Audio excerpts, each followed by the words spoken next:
Good afternoon, dignitaries on the dais as well as off the dais.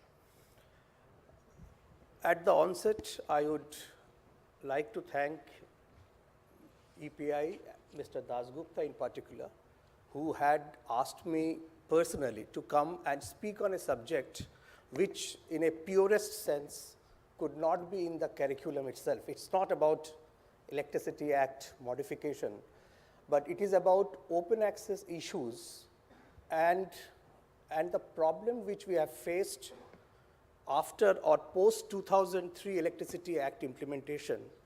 The main or the cornerstone where we failed, that is open access. Why perhaps? And he wanted a discussion, and this being the last presentation before the lunch, I assure you, sir, I will complete in 10 minutes.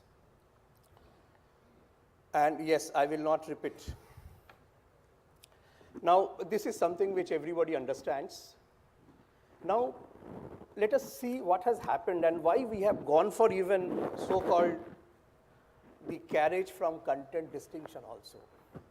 One of the problems which we faced on open access was, as far as the interstate open access is concerned, to a large extent, it was successful. However, as far as the interstate open access is concerned, that is within the state, except for certain states, for most of the states, it is pathetic. And as per the regulation, there could be only two reasons based on which open access cannot be given. One is the availability of the meters, and second one is the transmission congestion.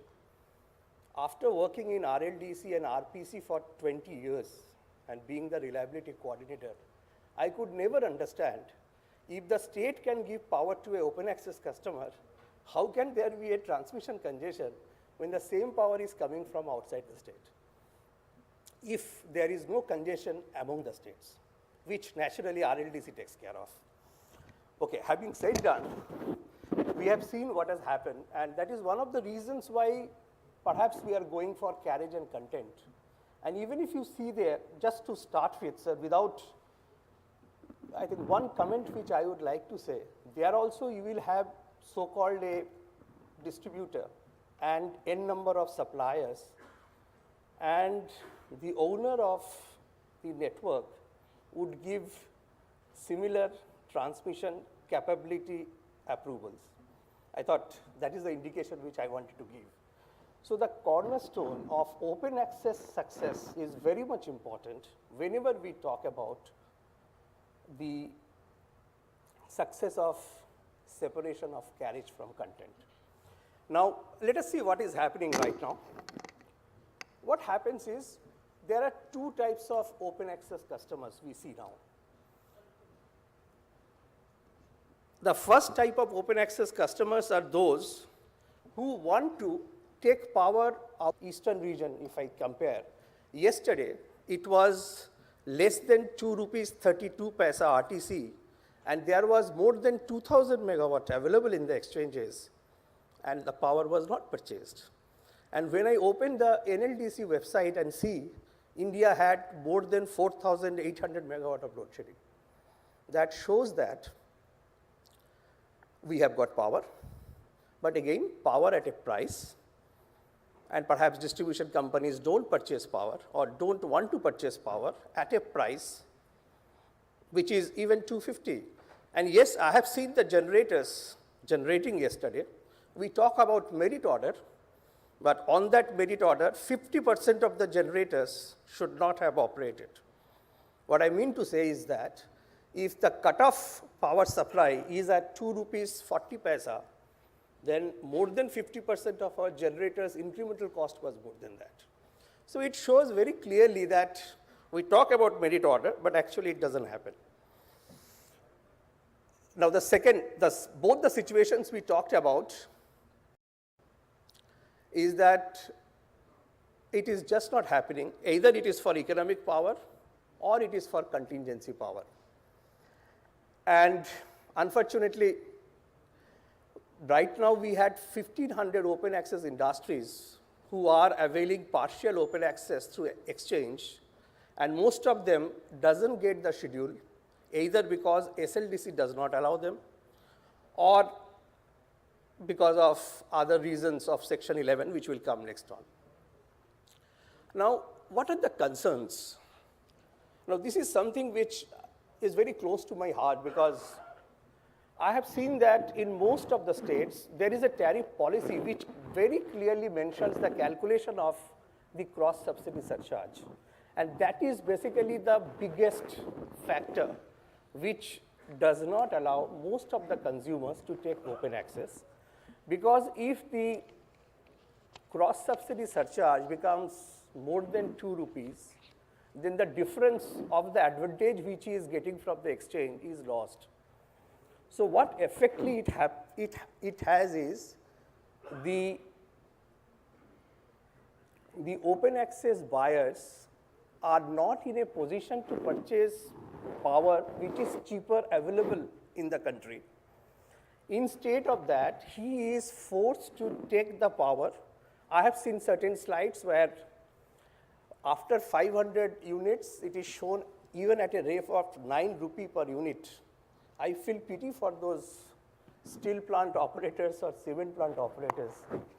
They have to operate the plant purchasing electricity at a high price, despite being available at a lower price.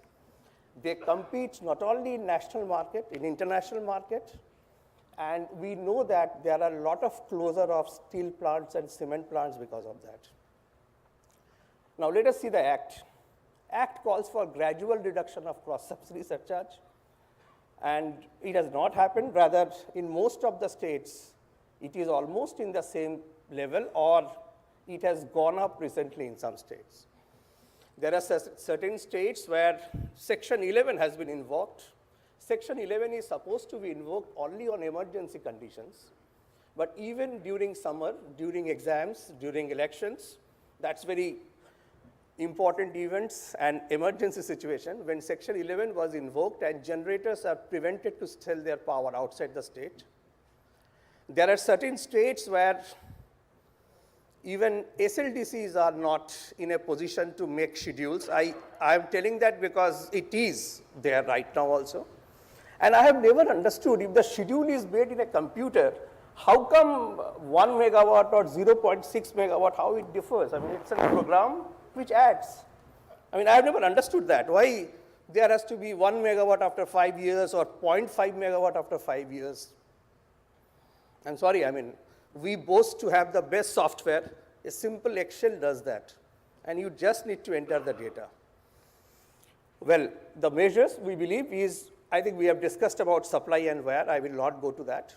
The second is to take out the apprehension that once full open access is availed by them, the licensee will not provide the startup supply or standby supply, which we talk about, and even the connectivity will not be maintained.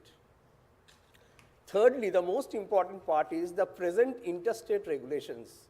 Even the present interstate open access for short term is given for 3 months. How one open access customer will take power only for 3 months? Naturally, they will not.